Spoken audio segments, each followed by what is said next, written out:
Right, let's get started. My first job will be to look at the stave in detail. Are there any knots? Are there any obvious problems? I like my longbows to be around about 77 inches long, so I'll take the stave down to around about 78 inches. I shall be building a self bow, that is a bow from one continuous piece of wood, and I shall use just hand tools. This is my trimmed hazel stave. It's now 78 inches long. I've chosen this as the back of the bow. There's some damage here to the bark, but I don't think that will affect the bow at all when I work down the belly. And as you can see, it's a fairly straight stave. The next stage is to start working down the bow. First I'll use a machete, later on a plane and a spoke shave. This is the offcut from the end of the stave that I've drawn upon it. It's a square profile, approximately 40mm by 40mm. At this stage I find it really useful for me to put some guidelines on the stave to avoid me cutting into the back of the bow.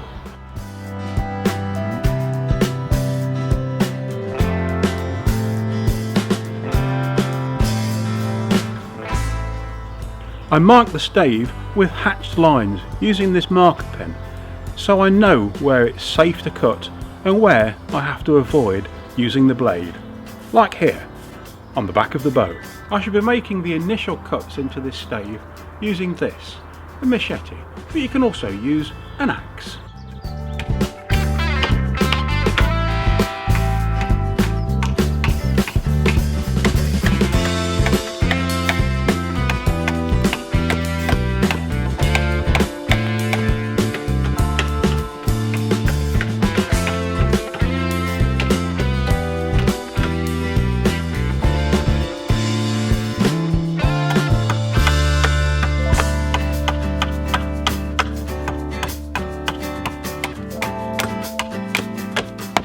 So there is my roughed out hazel stave. It's taken me about 20 minutes. It's still way oversized, but now I'm going to stop using the machete and begin to use a plane and a spoke shave.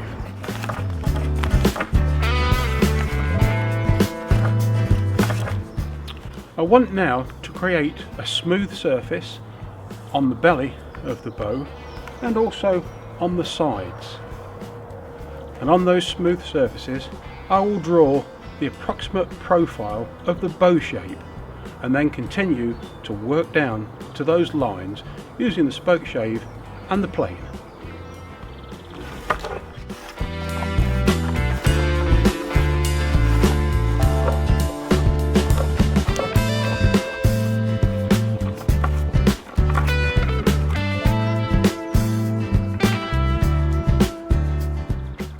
So here is our roughed out hazel stave. The surfaces are now smooth, and upon these I can draw the lines which represent the outline of my longbow.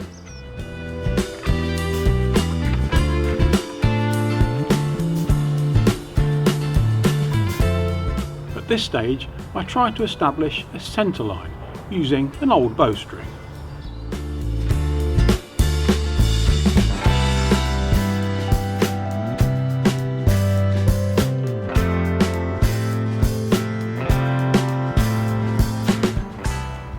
This centre line will now become the reference point from which I take all other measurements.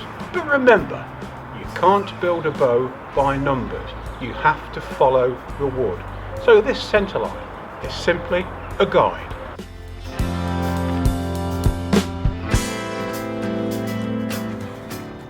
I've now marked on the belly of the bow some guidelines. They're 40mm wide at the handle in the middle and 20mm wide at the tips. Like this. These guidelines will help me as I work down the bow, taking the sides off to approximately the shape and the taper of a bow. But remember, at this stage I'm not actually trying to make a bow. I'm simply reducing the mass of this stave so that it dries or seasons much more quickly.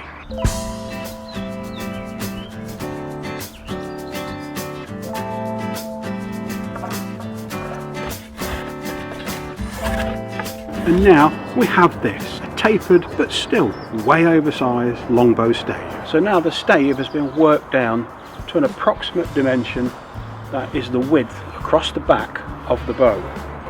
The next job is to draw a profile this way and start work narrowing the tips from the belly downwards.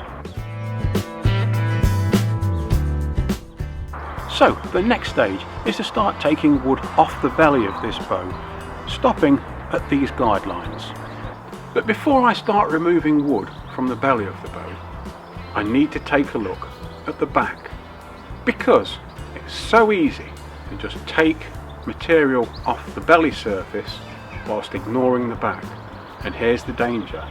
If you have a dip in the back of the bow, you can very easily just continue to remove wood from this surface, and where there's a dip on the back, you'll make your bow too narrow.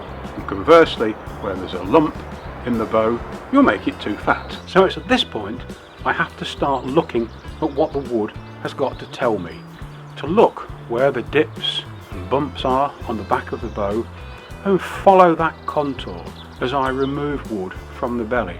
This means that perhaps using a plane or a spoke shave might not be appropriate at this stage, so I'll transfer to using a rasp and a draw knife. I'll proceed with a bit more caution now, and as I remove wood from the belly of the bow, I'll continually check the measurements from the crown of the back of the bow through to the belly wood, and I'll use this, a vernier gauge, to take those dimensions. A pair of calipers is also good for the job.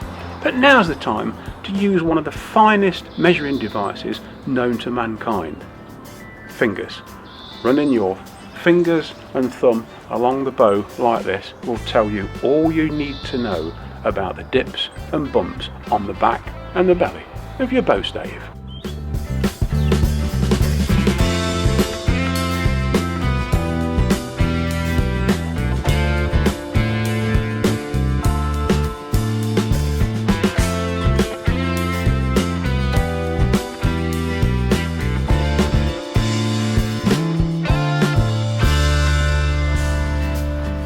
And there is my worked down Hazel bow stave.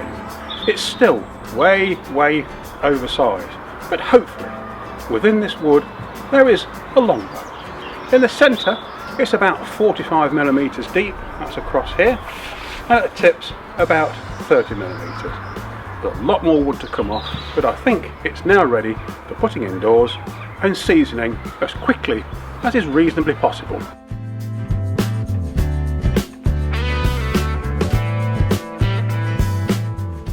Now this stave weighs just under 5 kilograms, just shy of 10 pounds. This is a digital moisture meter, really handy when you're making bows because it will give you an estimate of the moisture content of your bow staves. That is a reading of 34%. My aim, before I work on this bow again, will be to reduce the moisture content to around about 10%.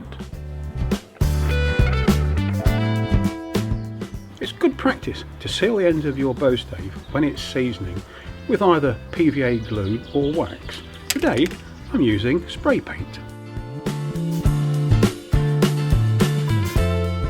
I shall now take it indoors and store it at a temperature around about 15 to 20 degrees centigrade with plenty of ventilation. I'll weigh it occasionally and also check the moisture content. Well, that's it for this third video following my progress as I build a Hazel Longbow. But please remember, these videos are not instructionals. They're me, a novice, bringing you, the viewer, along to see how I get on. In the next video, I'll update you on progress with the stave and its moisture level.